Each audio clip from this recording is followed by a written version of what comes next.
everyone. I want to talk to you about a concept called the brain release. This idea was brought to me by a really good friend, Hugo Boutet. He calls it something different, but let's, for the sake of this video, call it a brain release. So I want you to picture all the times that you're completely stressed out in a week. You end the week, you go into your weekend, and now it's time to relax. You have your fun, everything's cool, but coming around to Sunday afternoon, you start thinking, oh man, Monday's arriving. I have so many things to take care of.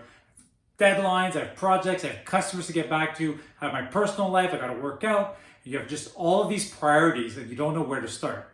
So the idea behind a brain release is that you take a piece of paper and you write down literally every to-do that you have for the entire week.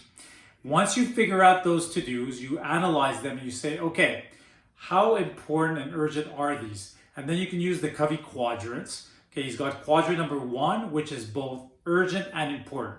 So those are things that you probably should have dealt with, but you haven't. And now you got to deal with them quickly. So those go near the top of your list.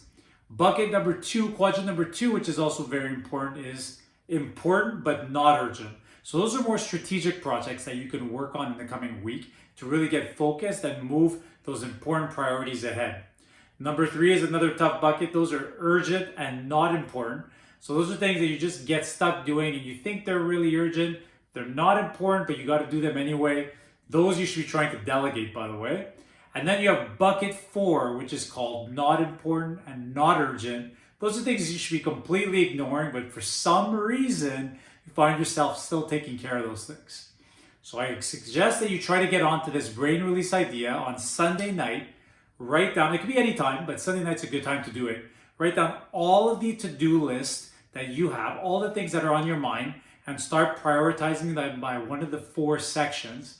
And you'll notice right away that you should be spending most of your time in quadrant number 2. And next is quadrant number 1. You want to delegate quadrant number 3. And you want to pass on quadrant number 4. So let me know if you're able to try this and if it helps you get more clear on your priorities. Thanks a lot.